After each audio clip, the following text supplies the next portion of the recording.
The reading of ammeter is I1 when only S1 is closed and I2 when only S2 is closed. The reading of I3 when both S1 and S2 are closed simultaneously. Then बच्चों अगर सिर्फ और सिर्फ S1 closed है तो आप S1 को close कीजिए, ये ओपन है, इसमें कोई करंट फ्लो नहीं करेगा।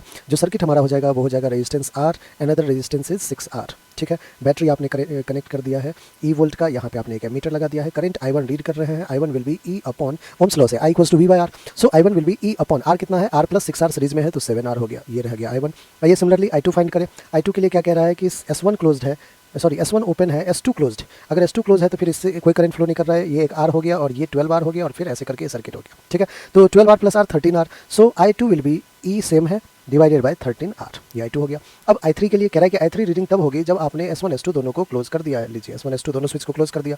अब हमारे पास जो सर्किट है उसमें रेजिस्टेंस R है, एक रेजिस्टेंस 6R है और साथ में एक पैरेलल में कनेक्टेड है हमारा 12R रजिस्टर। फिर यहाँ से एक बैटरी कनेक्टेड है बच्चों और एक एमीटर कनेक्टेड है। एमीटर की जो रीडिंग है वो I3 कह रहा है।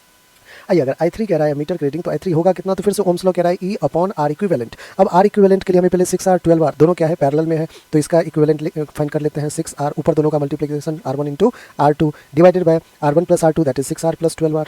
क्या हो जाएगा बच्चों, 6 into 12R square divided by 12 plus 6 18R। एक आर ने एक आर कैंसिल किया, 6 3 जा 6 2 जा 3 1 जा 3 2 जा 2 2 जा 4R।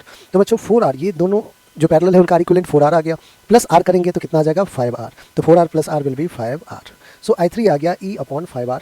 आइए एक बार ऑप्शन मैच कर ले, कौन ज़्यादा है कौन कम है। तो बच्चों अगर ध्यान से देखें तो I3 जो है हमारा वो सबसे ज़्यादा है, क्यों, क्योंकि उसका डिनोमिनेटर है 5R, न्यूमरेटर सबका सेम है। तो I3 इज ग्रेटर देन, अब देखिए यहाँ पे डिनोमिनेटर कितना है 7R और यहाँ क्या है 13R। तो I3 greater than I1 greater than I2। सबसे कम कौन है बच्चों, I2 है। I3 I1 I2 ये हमारा फोर्थ ऑप्शन है, फोर्थ ही हमारा क्या है बिल्कुल करेक्ट।